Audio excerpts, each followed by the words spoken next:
this is the kind of thing that you don't really want to talk about, but I think it's really important to.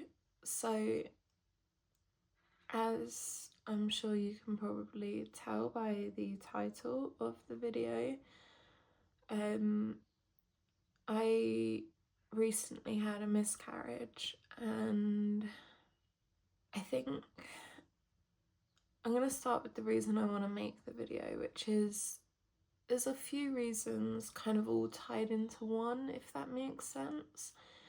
But the main thing is that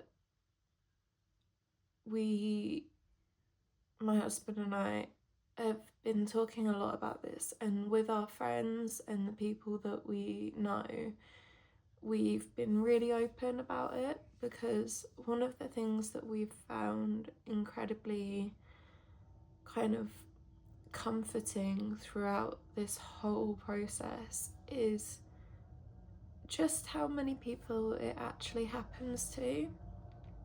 And it's something that we didn't realise before, because obviously when you meet people, the first thing you say isn't along those lines.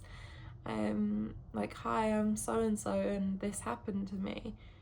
You don't tend to hear about it unless you know people at the time it happens, and even then they might keep it under wraps, because it's tough to talk about, and it's tough to have the same conversation over and over and see people feel like pity for you, and it's really tough. But it's also, for us, been incredibly comforting, because so many people have come out and said that happened to us too, or that happened to someone that is really close to me, a sister, or like someone, you know. So yeah, the only thing is that a lot of the time the people we're talking to might be a little bit older than us, because not many people that I know our age are pregnant or trying and things like that. So it's something that we've been leaning on people with much more experience than us to talk about. But it is hard, and that's kind of why I wanted to talk about it, because I think the more you talk about these things, the more comfort there is from other people, the more people in the future who may go through it can remember, oh, this happened to my friend. You know, like, I'm mainly making this because I know my friends will potentially go through this in the future, hopefully not, but there is that potential. Or maybe this finds an audience who have been through similar things, etc. So that's why I'm making it. It's just been really comforting to feel like we're not alone, and it just feels important to talk about. So we we found out that we were pregnant just before New Year's, and it wasn't exactly a surprise. Like, we'd kind of been trying, but at the same time, I just remember the like absolute shock, because obviously you know it can happen, but it was like, oh, it's actually happening. Like, I don't know, it was just a weird feeling to find out. We were obviously really happy, but we were like, whoa, this is gonna change everything. And I did start making a video about what my first trimester was like, but obviously that is never going to see the light of day now. So I was having pretty normal symptoms, like fairly light symptoms, I'd say. Like, I was really lucky I didn't have any nausea. And yeah, and then we were approaching 8 weeks. We were about 7 weeks and I think 5 or 6 days along when we were in Georgia, in Tbilisi, and I started to experience some bleeding.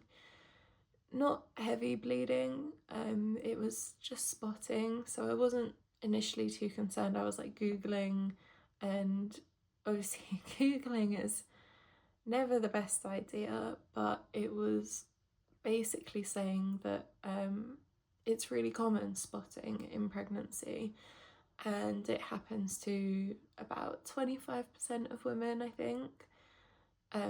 But the advice was to contact your doctor. So I contacted our health insurance people and they said to go and see the doctor. Problem being that we weren't at home in Yerevan, we weren't at home in the UK, we were in Georgia. And we went to a hospital that evening. The hospital didn't have a gynecologist on site, so they said we had to go somewhere else. And we went, and I was feeling a lot of anxiety at this point because obviously the health insurance people telling us to go to these people is very concerning and it makes you feel a bit more worried. But yeah, so we went to this other hospital and it wasn't as nice. I would say it was very Soviet, very dark and kind of abandoned looking, which obviously doesn't really help to ease the nerves. While we were there, we only saw like a handful of people in the whole hospital, including the doctors and nurses that were there. And there was a bit of a language barrier as well, but they were really lovely and they were really helpful, and they did an ultrasound straight away.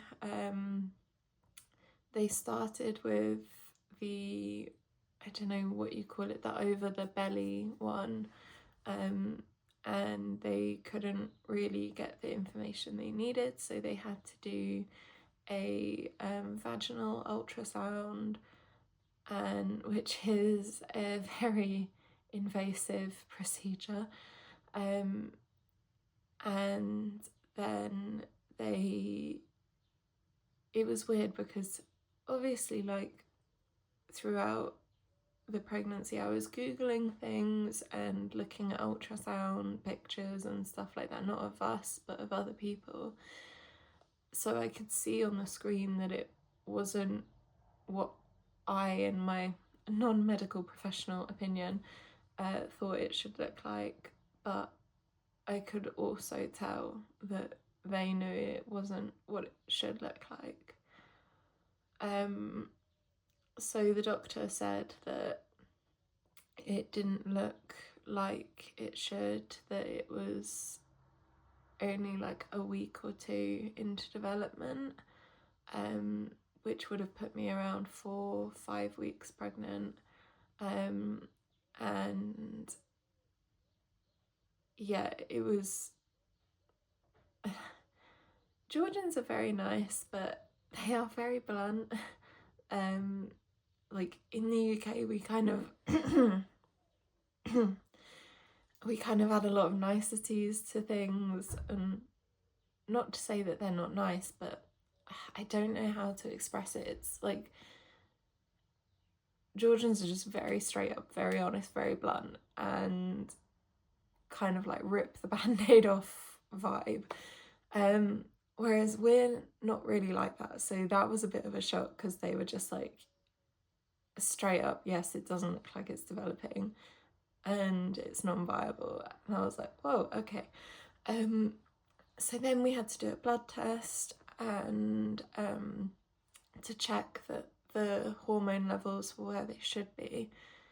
But the problem for us was that my hormone levels were slightly higher than what they should have been, and it didn't quite match up with what the pregnancy was. So we essentially left just with a lot of confusion. They said that we had to go back in 3 days, so we went back when we were in Yerevan because we were back there by then. But there was a lot of confusion about what that meant and whether it meant that everything was okay or not. So that weekend was very hard because we just didn't know what was going on. And then we went back on the Monday to the hospital in Yerevan, which was really lovely. The staff there were so nice and so supportive, and they did a scan. They did we went through quite a bit there. We did a gynecological exam, and they don't have small speculums out there, I'll tell you that. Then we did an ultrasound again, this time just the vaginal one, and then another blood test. So it was quite invasive again, and they confirmed that the pregnancy wasn't viable and that it hadn't progressed beyond about 4 or 5 weeks. And then the HCG levels were still a little bit high, higher than where they should be. They had fallen, but they were higher than they were expecting. So they said you have to come back and do another blood test in a few days. So yeah, and then we were obviously devastated, but there was a kind of numbness to it. Oh, sorry if you can hear the car. There was a kind of numbness to it because we kind of knew but kind of didn't, following what we went through in Georgia. But it was obviously just really awful. And then we spoke to our health insurance again and kind of updated them, and they have been phenomenal throughout all of this. Really supportive, really kind, really gentle. And they looked at the report that the Armenians had written, but unfortunately they hadn't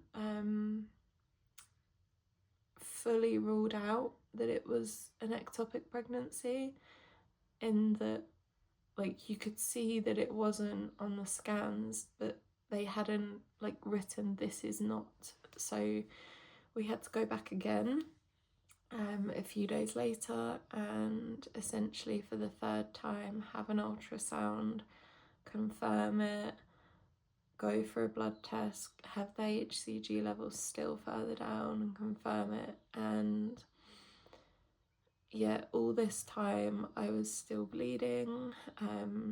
It's been almost 3 weeks now and I've finally stopped, which is good.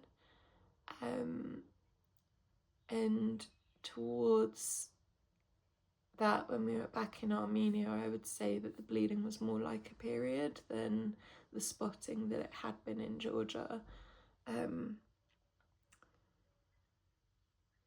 So yeah, that is kind of what happened with us and our experience. Obviously everyone's is completely different, and for my friends in the UK, like if you were to ever go through this, it would be different because you'd be with the NHS and not juggling different systems and health insurance and everything, which is in a way a lot easier. I think that it was a very nerve-wracking time for us because obviously we didn't want anything to be wrong with the pregnancy, but also because we were juggling different healthcare systems, health insurance that have different like standards or have to do things towards the NHS. And yeah, that was really tricky.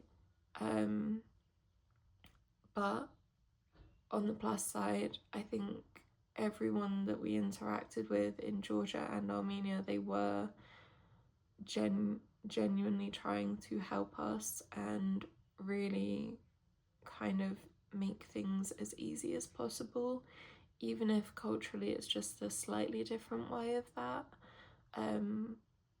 But obviously something really hard to go through. So I think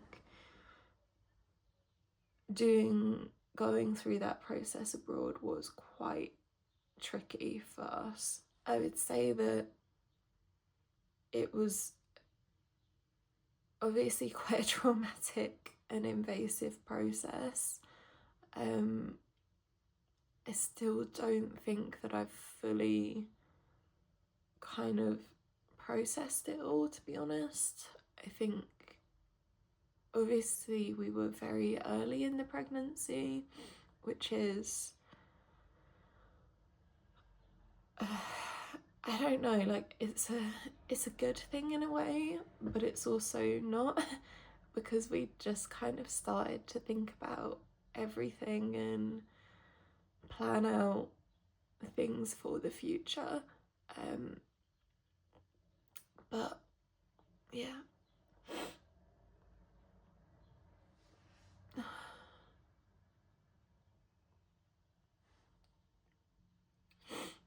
So in a way, I am glad that it was so early, but also not. I think one thing that I found really interesting was our Armenian doctor. She kind of told us that like one thing that a lot of people don't know is that about 50% of first pregnancies will result in a miscarriage.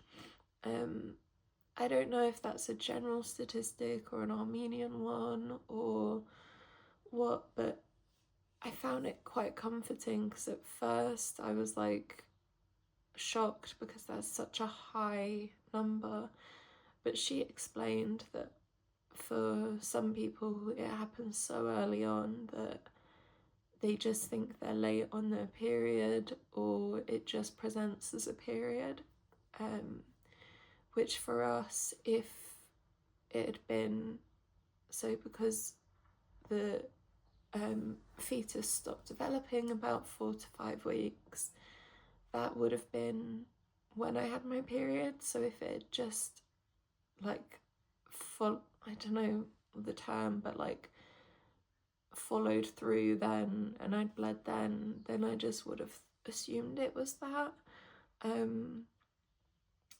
So I found that quite comforting in a way, obviously not in others, but it was a little bit reassuring. And they said that it happens to so many people, but a lot of people go on to have children in the future, which I know that like people I know now who have been through it have done, so that's also like really reassuring, but obviously very tricky. I think in the aftermath as well, it was hard because there's a lot of feelings. I felt a lot of numbness, and I think I still do to a certain extent. I'm very good at kind of pushing how I'm feeling down sometimes and just trying to rationalize like everything. So I think that I've kind of pushed the feelings away, and I'm just trying to think logically and be like, this happens to a lot of people, and you know, we can always try again. So I think that's what I'm kind of caught in. I'm not quite feeling it and processing it, so there's a lot of numbness there and a lot of guilt as well. I think that naturally one of the things that people feel is guilt, not about anything specific, but I think that you kind of try and think, maybe if I'd done this, maybe if I hadn't done this, even though like reading all about it, there's nothing really that it, like, you, they don't know why this happens really. There's like a few reasons that they can attribute it to, but they can't like look at it and go, this is why it happened to you specifically, which I find quite difficult because you don't know why. And I think that's one of the hardest things in this process, is not knowing the cause, because you know, there might be things that you could do to prevent it in the future. There might be things that, I don't know. So I think there's a lot of guilt about just not being able to go through with it. Not go through with it, but not being able to have it be viable. So I do struggle with that, and I find it's worse when I'm on my own. It's worse when I'm not distracted. So I've been reading a lot. I've been watching the Winter Olympics to try and kind of get me out of my head. A couple of things I want to mention before I finish is that if this is something that you're going through or have been through, there is a lot of support out there. We've been on a recommendation from one of our friends. We've been looking at Tommy's charity, which is one of the leading like miscarriage and baby loss charities in the UK. So we've been reading a lot of the stuff that they put out, which is really useful. So I would look there. I would also, it's hard to talk about with people, but I think it's really worthwhile. So if this is something that you're going through, I think talking openly with your friends is really important. And if this isn't something you're going through, but it's something that maybe a friend mentions to you, I think it's just important to just listen to them. I think it can be really difficult to know what to say. But I think just acknowledge that it's pretty crap. Like, there's not a lot of reassurance in it, to be honest. And I think obviously it's different for different people. Some are able to kind of bounce back easier, some aren't. Some people will be reassured by the idea that they can try again, and some won't. So I think just be really open and honest, whether you're the person who needs support or the person supporting someone. Just listen and try and be there. Yeah, I also just found this book, of course, called The Worst Girl Gang Ever.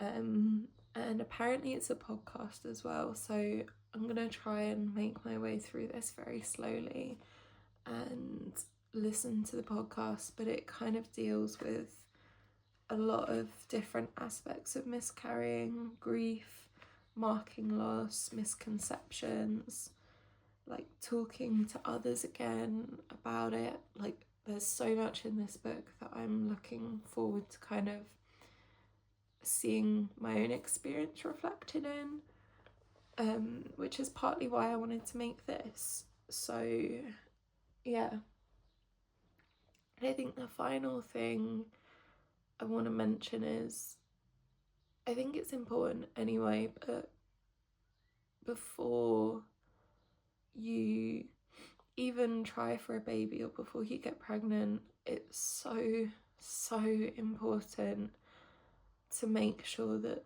the person that you're maybe gonna go through that experience with, whether it's your partner or a friend or someone, I think it's so important to make sure that they're the right person, because I could not have gone through this without Matthew. He's been absolutely incredible and so supportive and helpful, and making sure that he's looking after me, and as best as he can, obviously, while he is also struggling with this. But I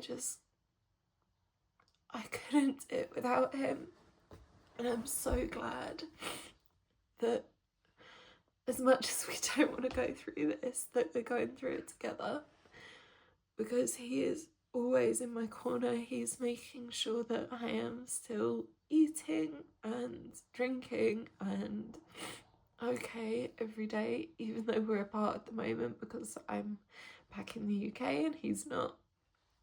He's still just there as much as he can be. And in the days where we were in Georgia or the days where we were in Armenia, he was just incredible, as he always is. But I think these past few months, since we found out and since we went through the miscarriage, I've really realized like how important it is to make sure that you are with the right person, because he's incredible. He's so supportive, and I can't imagine not having that support from him, because I just don't know what that would look like. So yeah, I am I'm crying now. So that's kind of where I want to leave this off. Um I don't really know how to end this. I think if you are going through something similar, just know that I really feel for you, and if you want to reach out, then please do. I'm not looking for like sympathy, etc. This has mainly just been to kind of offer a bit of catharsis to myself and to raise awareness and explain to people how common it is and how scary and isolating an experience it can be. Yeah, I really don't know how to end this. Hopefully one day I will be back with more cheery news or book reviews or whatever, but I just felt that this was too important not to talk about when I know that others will go through it. So yeah, bye.